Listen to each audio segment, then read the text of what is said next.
बिस्मिल्लाहिर्रहमानिर्रहीम। अस्सलाम वालेकुम व्यूअर्स, उम्मीद करता हूँ आप सब खैरियत से होंगे। जो हमारा आज का जो टॉपिक है वो है equilibrium constant and its unit. Equilibrium constant क्या होता है और इसके यूनिट्स क्या हैं। जो प्रीवियस लेक्चर था हमारा लॉ ऑफ मास एक्शन, उसमें हमने इक्विलिब्रियम कांस्टेंट के बारे में पढ़ा था। इक्विलिब्रियम कांस्टेंट क्या है, ठीक है, इसको हम फाइंड कैसे करते हैं। आज हमने ये उसको थोड़ा सा और तफसील के साथ पढ़ के और फिर इसके यूनिट्स वगैरह के बारे में पढ़ना है और हमने इसकी वैल्यूज के बारे में पढ़ना है कि हम इक्विलिब्रियम कांस्टेंट की वैल्यू कैसे फाइंड कर सकते हैं। ठीक है, तो ये जो है ना इक्विलिब्रियम कांस्टेंट जो है केसी, इक्विलिब्रियम कांस्टेंट जो है ये क्या होता है, ये है रेशो किसकी, प्रोडक्ट ओवर रिएक्टेंट्स।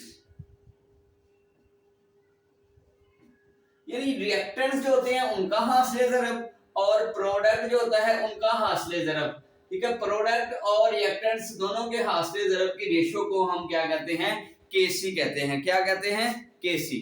ठीक है, केसी जो है इससे हम यूनिट फाइंड कर सकते हैं। किसी भी जो हमारे पास केमिकल इक्वेशन है, इक्विलिब्रियम इक्वेशन होती है, ठीक है ना, उसमें हम केसी का यूनिट फाइंड कर सकते हैं। तो यूनिट से हमें क्या मिलता है, यूनिट जो है ये वो हमें बताता है कि अगर तो किसी भी यानी कि जो इक्वेशन है उसका यूनिट कोई नहीं आ रहा, तो इट मींस कि जो रिएक्टेंट्स हैं और प्रोडक्ट्स हैं उनकी वैल्यू जो है वो बराबर है, इक्वल है, हैविंग नो यूनिट। तो इट मींस कि जो रिएक्शन है वो इक्विलिब्रियम की हालत में है। और इन केस अगर कोई यूनिट आ रहा है तो इसका मतलब ये है कि जो हमारे पास प्रोडक्ट हैं और रिएक्टेंट है उनकी वैल्यूज में वेरी कर रही हैं, इनके बराबर नहीं है। रिएक्शन जो है वो इक्विलिब्रियम की हालत में नहीं है। यानी कि जो यूनिट है, केसी का जो यूनिट है, ये हमें बताता है कि रिएक्शन जो है वो इक्विलिब्रियम की हालत में है कि नहीं है। अब हम देखते हैं कि कैसे फाइंड करते हैं ये रिएक्शन का केसी की जो यूनिट है वो कैसे फाइंड करते हैं। तो हमारे पास ये एक रिएक्शन है, ये देखें H2 और I2। तो ये हमारे पास जो रिएक्शन बन गया वो है जी 2HI। ठीक है, अब मैंने आपको भी बताया है कि जो केसी है वो केसी क्या है, केसी है हमारे पास इक्विलिब्रियम कांस्टेंट। क्या है, इक्विलिब्रियम कांस्टेंट है हमारे पास प्रोडक्ट यानी कि HI, और ये जो होती है ये नंबर ऑफ मोल्स जो होते हैं इसके, जो हमारे पास मोलर कंसंट्रेशन है उसके जो नंबर ऑफ मोल्स हैं वो उसकी पावर में आ जाते हैं। ठीक है, तो ये देखें नीचे हमारे पास क्या आ जाएगा, रिएक्टेंट्स आ जाएंगे। ठीक है, H2 आ जाएगा और I2 आ जाएगा। ठीक है, हमने कल भी कहा था, मैंने कल भी आपको बताया था कि जो मोलर कंसंट्रेशन होती है उसको हम मोल पर डेसीमीटर क्यूब में लिखते हैं, मोल पर डेसीमीटर क्यूब। ठीक है, अब ये देखें कि हमारे पास जो केसी है, जो HI है इसका भी मोल पर डेसीमीटर क्यूब है।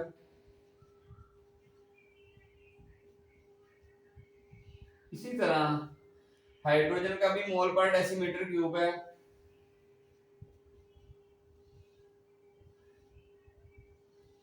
और जो हमारे पास है आयोडीन, इसका भी मोल पर डेसीमीटर क्यूब है।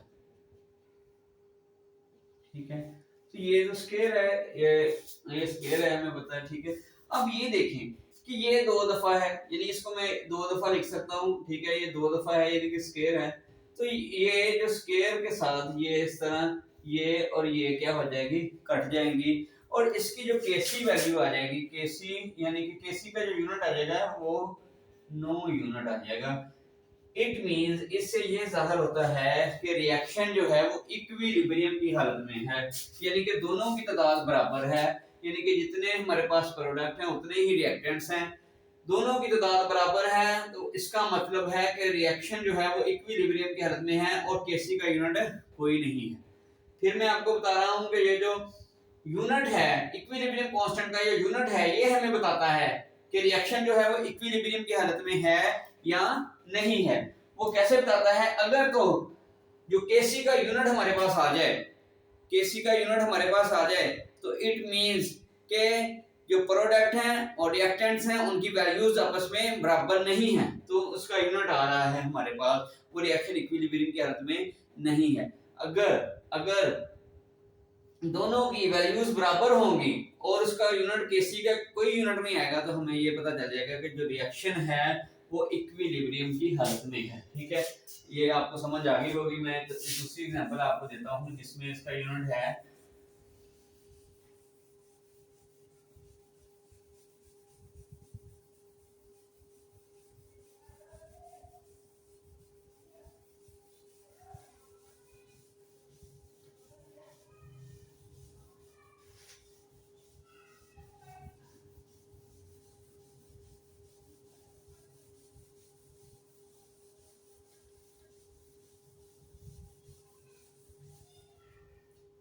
एक और हम एग्जांपल लेते हैं ऐसे ही, ठीक है ना, जो है N2 प्लस 3H2, तो हमारे पास क्या बन गया? अमोनिया बन जाता है।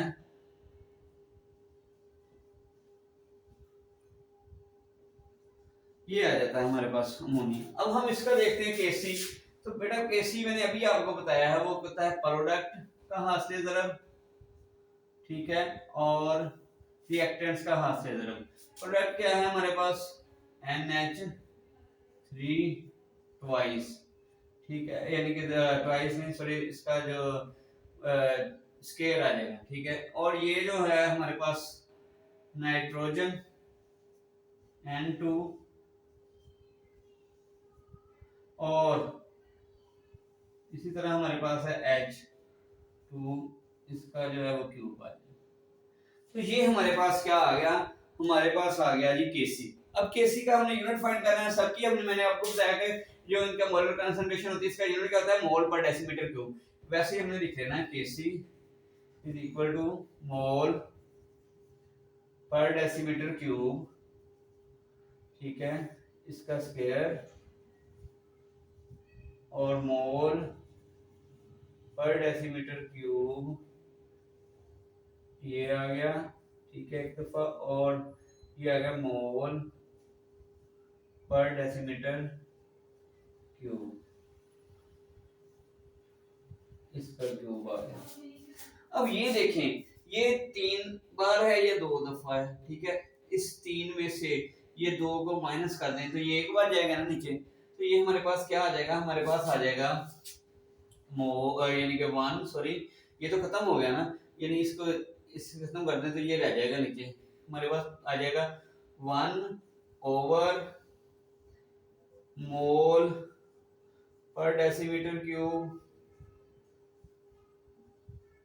और मोल पर डेसीमीटर क्यूब, ठीक है, ये आ गया।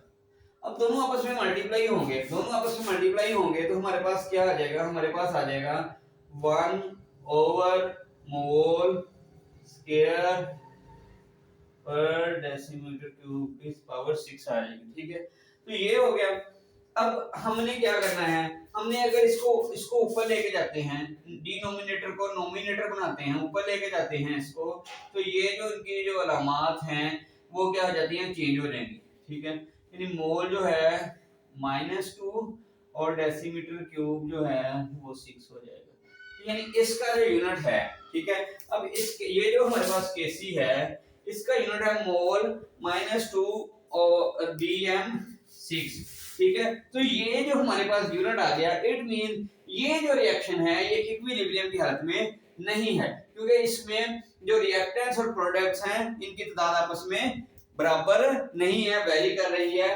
तो ये जो रिएक्शन है ये इक्विलिब्रियम की हालत में नहीं। अब हमने क्या करना है? अब हमने केसी की वैल्यूज मालूम करनी है। केसी की वैल्यूज कैसे हम मालूम करते हैं, ठीक है, ये आपने गौर से समझना है।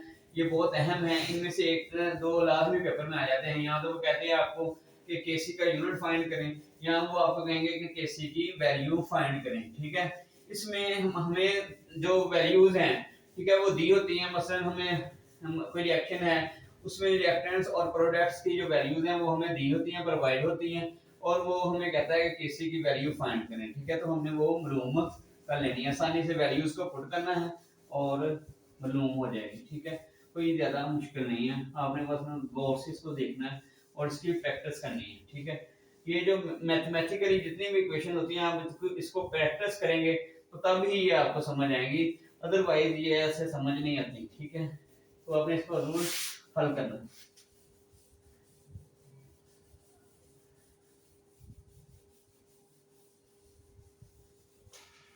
अच्छा जी, ये जो हमारा पास अभी जो रिएक्शन था वो फिर वही रिएक्शन है, H2 I2 हाइड्रोजन है, आयोडाइड है, ये रिवर्सिबल रिएक्शन है, और 2HI है।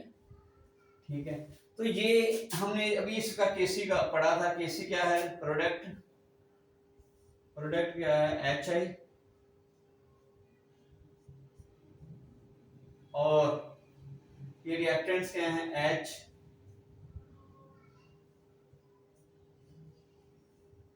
और I, यानी H2 और I2। ठीक है, इसका ये अब हम क्या करना है, मैंने अभी आपको बताया कि हमने इनकी वैल्यूज क्या करनी है, पुट कर देनी है। वैल्यूज क्या करनी है, पुट कर देनी है। तो हमने ये वैल्यूज हैं जो हमारे पास आ रही वो हैं, यानी इसमें हमारे पास हाइड्रोजन की जो वैल्यू है, हाइड्रोजन की वैल्यू है वो है 0.602। ठीक है, सॉरी, ये हमारे पास इसकी हाइड्रोजन की जो वैल्यू है वो है 0.05।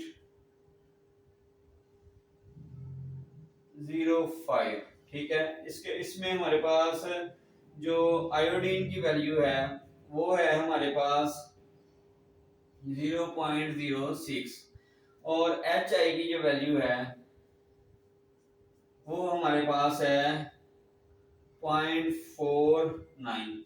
अब हमने ये वैल्यूज इसमें क्या कर देनी है, पुट कर देनी है। ये वैल्यूज हमने क्या करना है, इनमें पुट कर देनी है। तो ये देखें कि Kc इज इक्वल टू, ये हाइड्रोजन आयोडाइड की वैल्यू कितनी है? 0.49। तो हमने ऊपर लिख देना 0.49। ठीक है, ये आ गया।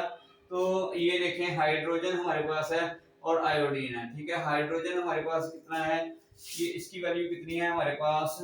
0.05। ठीक है, और ये जो हमारे पास है आयोडीन, इसकी वैल्यू है हमारे पास 0.06। तो जब हम इसको हल करेंगे तो इसकी जो वैल्यू आ जाएगी हमारे पास केसी की, वो हमारे पास आ जाएगी 80। ठीक है, 80 इसकी वैल्यू आ जाएगी। ठीक है, तो ये आप हल कर सकते हैं। आपने क्या करना है, इन दोनों को मल्टीप्लाई कर देना हमने, और मल्टीप्लाई करके इसको अंदर रख के इस पे डिवाइड कर देना, तो हमारे पास ये केसी की वैल्यू आ जाएगी। ठीक है, तो ये देखें, ये एक मैंने आपको बताया। इसी तरह हमारे पास है ये अमोनिया वाला। ठीक है, वो देखें N2 प्लस 3H2। तो जब हम इसकी फाइंड करते हैं तो ये देखें, ये हमारे पास क्या आ गया, 2NH3 आ गया। ठीक है, इसका जब हम केसी फाइंड करते हैं तो केसी हमारे पास क्या आता है, हमारे पास इसका केसी है वो हमें पता है कि वो है 2NH3। ठीक है, और ये जो हमारे पास नीचे क्या आ जाएगा, N² और N2 आ जाएगा। सॉरी, स्क्वायर कह रहा हूँ, सॉरी। ये देखिए, ये क्यूब आ गया इसका। तो हमारे पास ये आ गया, यानी कि केसी जो है इसका वो है प्रोडक्ट ओवर रिएक्टेंट्स, दोनों का हासिल तरफ इनकी रेशियो है। तो अब हमने इनकी वैल्यूज को इसके अंदर पुट कर देना है। तो ये देखें, हमारे पास जो है, जो नाइट्रोजन की वैल्यू है, नाइट्रोजन हमारे पास है केसी में हम देखते हैं, हमारे पास जो अमोनिया की वैल्यू है वो है 0.113।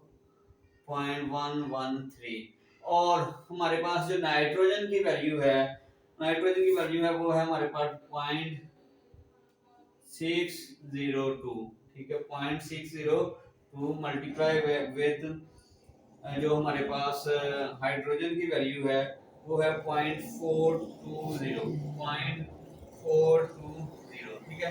तो ये हमारे पास वैल्यू आ रही है। इसका क्या है, स्केयर है और इसका ये क्यूब है। तो ये सारी हमारे पास आ रही हैं। जब हम इसका हल करेंगे, आप इसका स्केयर लेंगे और इसका क्यूब लेंगे, ठीक है। क्यूब लेके जब इसको सारा हल करके हमारे पास क्या आ जाएगा, हमारे पास जो केसी की वैल्यू आ जाएगी वो आ जाएगी हमारे पास 0.286। यानी इस तरह हम ये केसी की वैल्यू फाइंड कर सकते हैं। ये देखिए यहाँ पे भी हमने फाइंड किया है, उधर भी फाइंड किया है। अब हमें अगर वो केसी की वैल्यू दे देता है तो कहता है कि इनमें से कोई वैल्यू फाइंड करें, यानी N2 की करें, H2 की करें या NH3 की वैल्यू फाइंड करें, तो हम वो भी कर सकते हैं। अब एक और रिएक्शन हम इसी तरह देखेंगे, आपने जरा गौर से देखना है कि वो कैसे हम फाइंड करते हैं।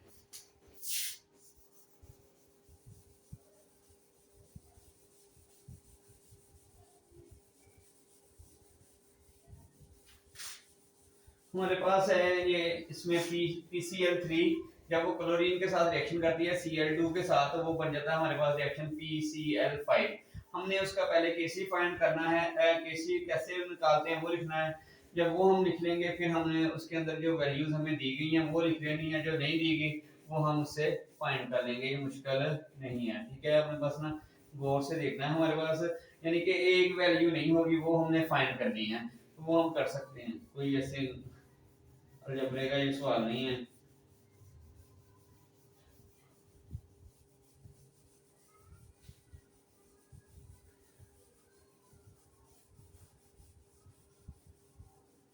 ये देखें जी, हमारे पास एक रिएक्शन है, ये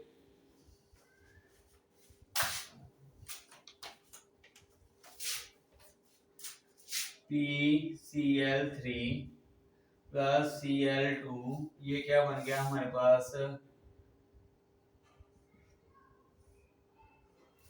PCl5 बन गया, ठीक है। तो ये PCl5 बन गया। अब हमने इसका केसी फाइंड करना है। केसी मैं आपको बार बार बता रहा हूँ कि प्रोडक्ट आएगा ऊपर नीचे, रिएक्टेंट इन दोनों का आंसर की रेशियो होती है, कि PCl5 आ जाएगा और नीचे क्या आ जाएगा PCl3 और Cl2 आ जाएगा हमारे पास। तो ये हमारे पास आ गया। अब हमने इनकी वैल्यूज पुट कर देनी है। इसमें हमारे पास जो PCl5 है, ठीक है, ये हमने मालूम करना है। इसमें हमें केसी की वैल्यू भी दी हुई है, PCl3 की दी हुई है, Cl2 की दी हुई है, हमने PCl5 मालूम करना है, ठीक है। तो अभी हम इसकी वैल्यूज पुट करते हैं। केसी की वैल्यू जो है हमारे पास वो है जी, हमारे पास केसी है 0.13, ठीक है। ये है PCl5 हमने फाइंड करना है। इसको ऐसे इधर लिख लेना हमने। जो PCl3 है हमारे पास, इसकी वैल्यू जो है वो है हमारे पास 10 और जो हमारे पास है जी Cl2, इसकी वैल्यू है हमारे पास 9, ठीक है।